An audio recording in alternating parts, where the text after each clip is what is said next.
Good evening, everyone, or good afternoon, or good morning, depending on where you are. All right, so this is Moya Sore. Can you see your face? All Yes. right. The guy is taller than me now. Say hello. All right. Okay. So Moya was born as well, what they say, a regular child. But then, of course, from the third day of his birth, he had some challenges with jaundice. And that's how this journey started. We thought it was just something that would, just disappear. But fourth day, fifth day, we realized that we actually had a battle going on.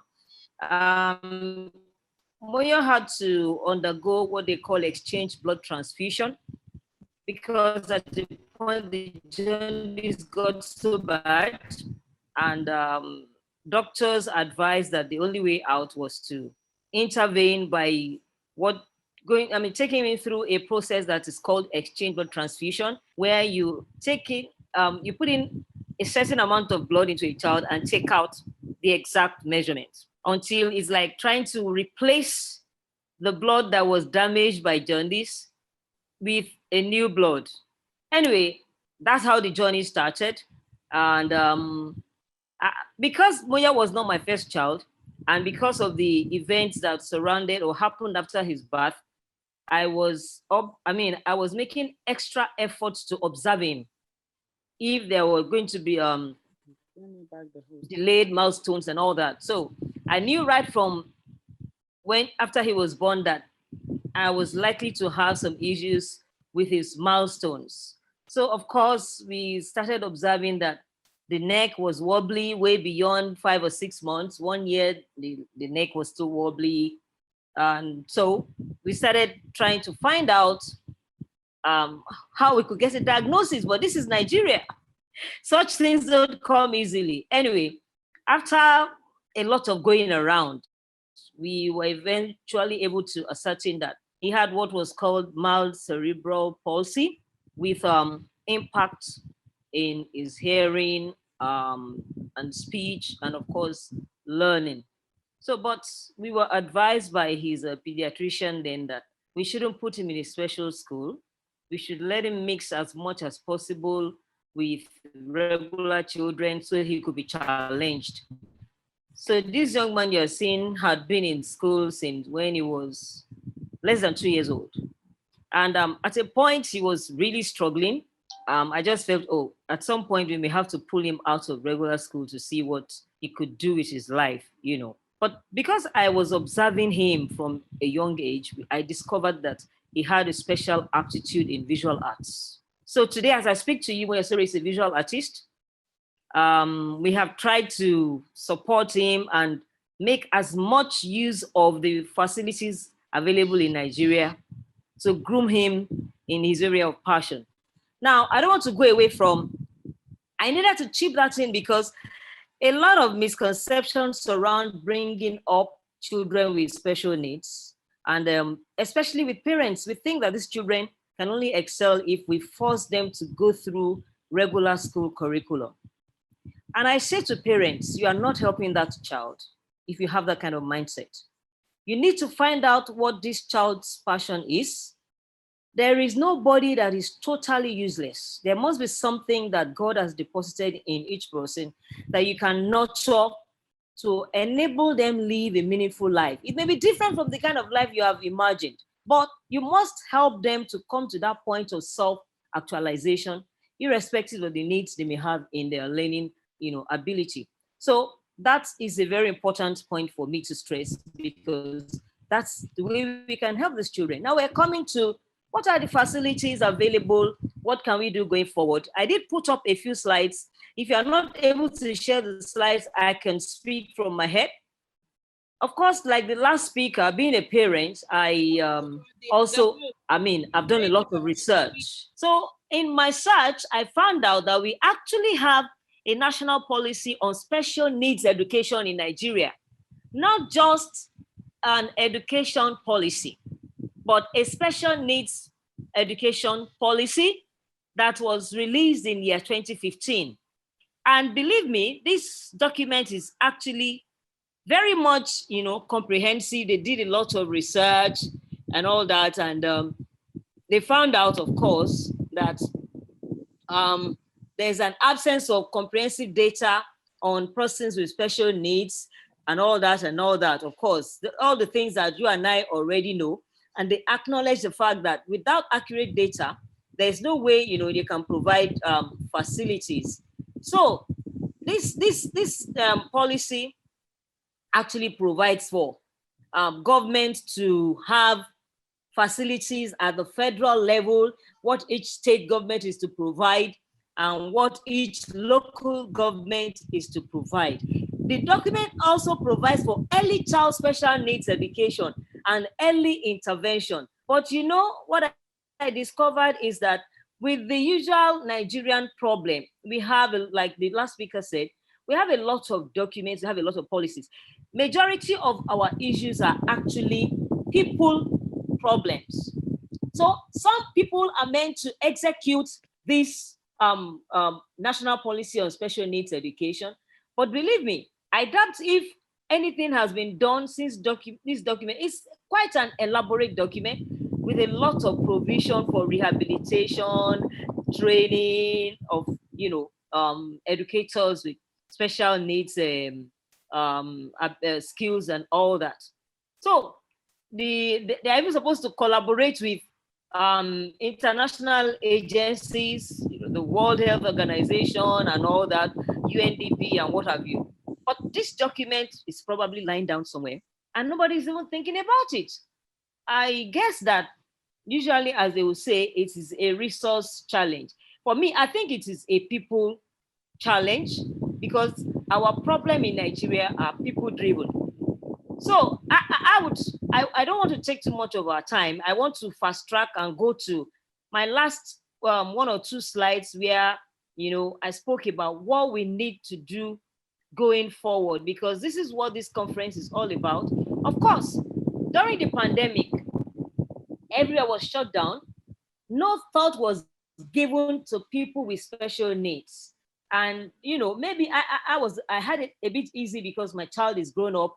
To a large extent, we have trained him to be a bit independent, but not all these children are able to come to the level of independence where when there's a pandemic, nobody can go out, that they would not need access to services and facilities. I recall that, we've been searching for schools that could train him to become, a professional visual artist. And believe me, we have searched the whole length and breadth of this country. I'm yet to find one. In fact, because of this search, I decided to even go into government facilities, because sometimes when I'm driving, I'll see, something technical college. I will turn and go in there and make inquiries. I found out that what the government has done is that they have made provision for certain technical schools only in physical buildings. Because I have gone into some of these structures and you can't even find any facilities to equip anybody. One of them in my neighborhood, I made the effort to even engage with the people who work there. And I said, look, how do you take in children? I want to bring my child to this place. And they told me, he has to first of all finish WAEC and fail before they can take him. I said, what do you mean by that? I already know what my child wants to do. I already know who he wants to be in the future. I know the profession he wants to pursue. Why should I wait until he will go and try WAEC? How long do you think it will take him to make that journey? This was a child that was not even sure will be able to finish primary school at all. But to the glory of God, he was able to finish primary school and even get into high school, and had just completed his JS3 education. And I thought to myself, I told the man, I said, I'm sure you know that something is wrong with this policy, that a child that already knows what he wants to do should first of all go and try and get to GSS3, and then if he doesn't pass, that's when you can take him. What kind of policy is that? Do you people advise the ministry supervising you at all? He said, madam, I'm sorry, my hands are tied. This is the current policy. Anyway, this is to show you that it's not that these things don't exist, but there is no proper coordination and there is no proper, thinking into the way. Maybe they just say, we need to do this. And then somebody puts something together and then they write it, they make it a policy and dump it They don't even think about how it's going to be effective if it is executed in that manner. So for me, I think our focus should really be on what should we do going forward. Of course, the greatest thing we can do is the kind of thing we are doing now: advocacy, advocacy, and advocacy. I remember that when Moyosori was born, the facilities available to take care of special needs, and especially people with differently abled people, were grossly inadequate and almost unavailable. But do you know that even in government hospitals, they have facilities for speech therapy, physiotherapy? If I didn't have a differently abled child, I would never find out that some of these things exist in silos in different places. I was shocked the day I went to Igbobi Hospital, the orthopedic hospital, because I fell down in the house and I felt I needed to go and see a doctor. And then I was shocked when I found out in that place, I saw a billboard showing this speech therapy. I was like, really? In this place? I never knew that kind of thing existed. Anyway, these facilities are, they are bound here and there. So we need to keep talking about these things because it was advocacy that removed that ignorance about the need for people not to hide their special needs children. Like the last speaker said, in the past, what used to happen is people hide these children. They don't even give them opportunity to go to school. They don't want them to be seen. But I made up my mind when I discovered that my son's development was going to be different from that of the first two children. I said, God, I didn't collect him from any tree. I am going to take him everywhere I go. Whatever you want to do with him, you better let us agree so that you start doing it, because I'm not going to hide him in the house, and I'm not going to keep him out and say, I cannot serve God because, my child's got a need. I made up my mind and I went everywhere with him. And that has helped this boy tremendously, because anywhere he is, he talks his gibberish. He doesn't see himself as being, of course, now he's getting more matured. He's 18 years old. So he's, more socially aware. So when he's in public, he may be a little bit withdrawn and all that. But to a large extent, he was brought up as a normal, regular child. So he has that ability to interact with people anywhere, he went. So we need to keep talking about it until the change we want to see happens. So what are the things we should be pushing for? Government, one of the things they wrote in that policy is that, most of the special needs education facilities available are being managed by private individuals who are doing it for business. So that is wrong. Yes, it is being provided by private individuals out of need, because they probably were looking for a facility for their child and they couldn't find it. So they had to provide it. And in providing that service for their own child, other people who needed that service came to take part of it, came to benefit from it. Or they had a passion, or a calling to help children with special needs. So we need to advocate that government should support these private facilities with resources, with funds. Government has been supporting almost every sector of the economy since the pandemic started. They have all kinds of loans for SMEs and what have you. Nobody has thought about giving facilities, grants, not even facilities, to private schools and other institutions that provide facilities and education for special needs children. So these are things we need to be asking for. Government should support the available private institutions because they don't even have any. I think in Lagos State, they have a policy that says that some of their schools should be inclusive. But my sister and my brother, if you go to any of those locations, you'll find out that they just dump these children, maybe all of them, in one classroom. And nobody even cares to look after them. I tell you an experience we had with my son, not even in a government school.